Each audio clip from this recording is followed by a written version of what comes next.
Development of the nervous system. A study of development of the nervous system helps to understand its complex organization and the occurrence of various congenital anomalies. The whole of the nervous system is derived from ectoderm except its blood vessels and some neuroglial elements. The specific cell population of the early ectoderm, which gives rise to entire nervous system and special sense organs, is termed neural ectoderm. The neural ectoderm later differentiates into three structures: neural tube, neural crest cells, and ectodermal placodes. The neural tube gives rise to the central nervous system, CNS. The neural crest cells form nearly all the peripheral nervous system, and ectodermal placodes contribute to the cranial sensory ganglia, hypophyses and inner ear. Flowchart 1.1.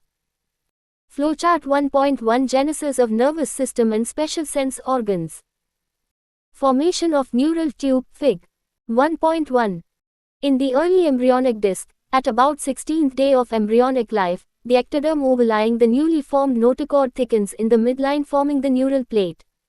As somatic mesoderm develops on either side of notochord, the margins of neural plate are elevated as neural folds. As a result, the center of the plate sinks, creating the neural groove.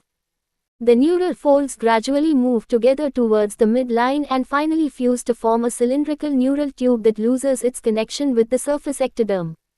The process of neural tube formation is termed neurulation. Fig. 1.1 Formation of neural tube and neural crest.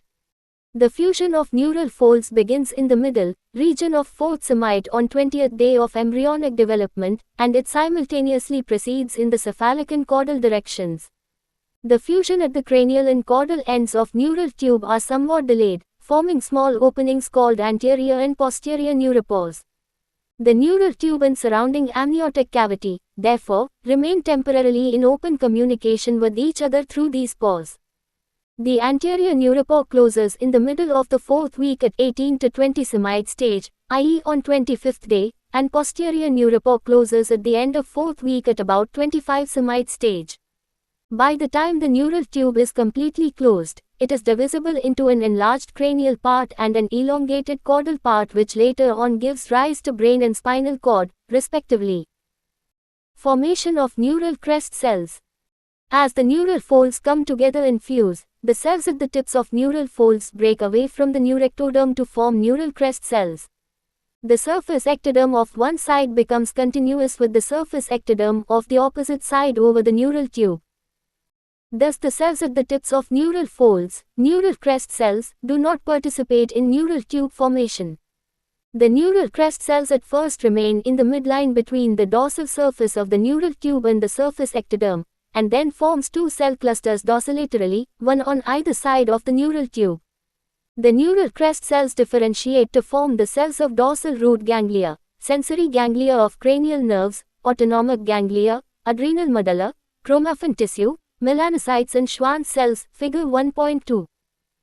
Fig. 1.2 Structures derived from neural crest cells. Differentiation of neural crest cells.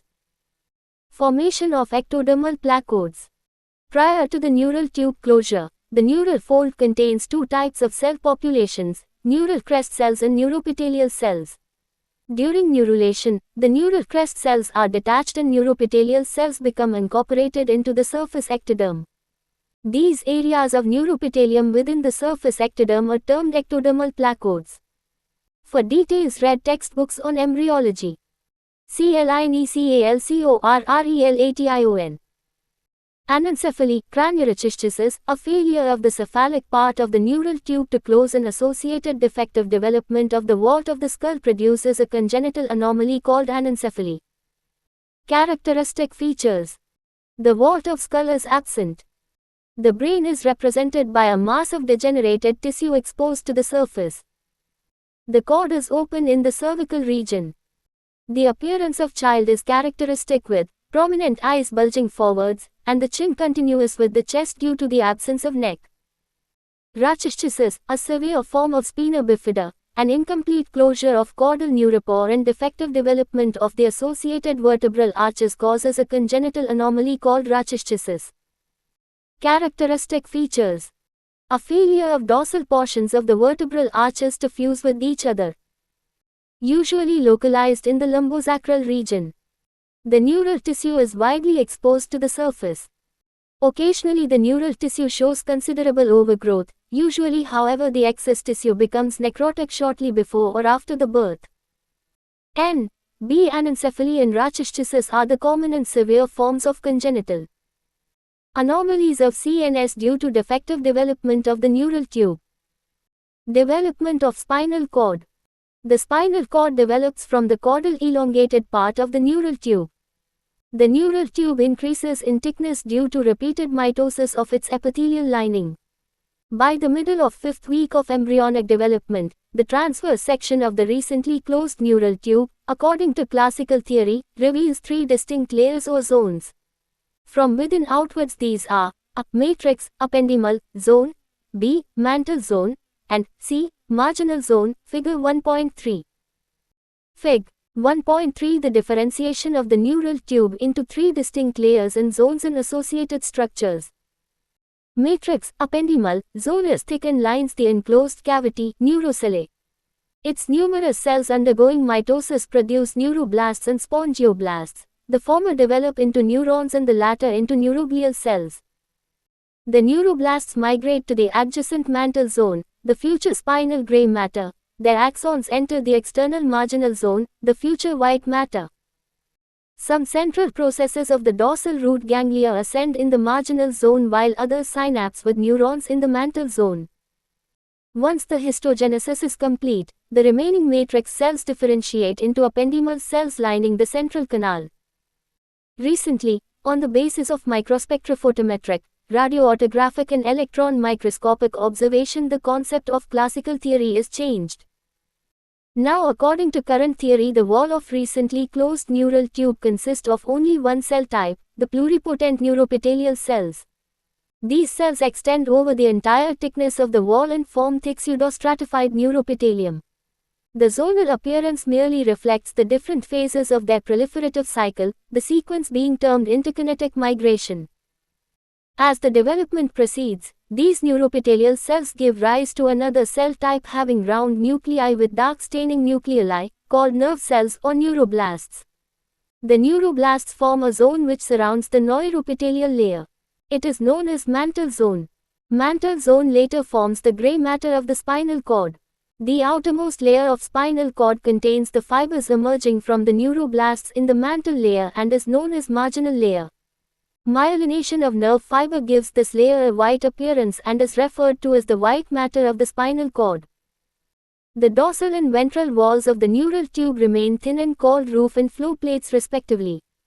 On each side the wall of neural tube is demarcated into dorsal and ventral regions by an inner longitudinal sulcus called sulcus limitans. The cells of dorsal region or alar lamina are functionally afferent, sensory, while those of basal lamina are efferent, motor. The axons of cells of basal lamina leaving the cord as ventral roots join with the peripheral processes of dorsal root ganglia to form the spinal nerves, figure 1.4. Fig. 1.4 Transverse section of the developing spinal cord showing 4 longitudinal cell columns. The cells of alar and basal laminae are arranged into longitudinal columns. Each lamina reveals 2 columns. The 2 afferent columns of alar lamina receive axons from dorsal root ganglia. These are 1. General somatic afferent column. It extends throughout the spinal cord and receives impulses from superficial, cutaneous, and deep, proprioceptive receptors. 2. And sacral regions only in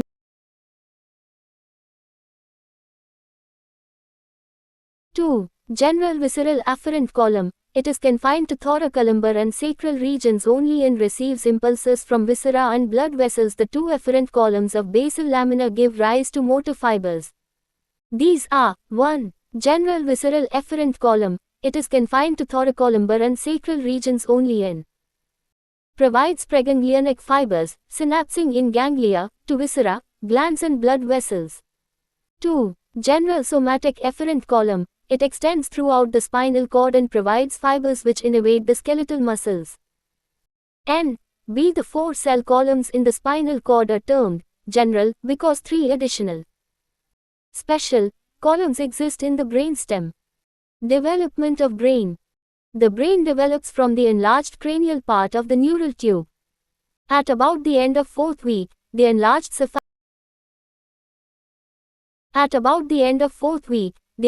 cephalic part shows three distinct dilatations called primary brain vesicles, figure 1.5. Craniocaudally, these are a. Prosencephalon, forebrain, b. Mesencephalon, midbrain, and c. Rhombencephalon, hindbrain. Their cavities form the ventricular system of the adult brain. During the fifth week, both prosencephalon and rhombencephalon subdivide into two vesicles, thus producing 5 secondary brain vesicles. Fig. 1.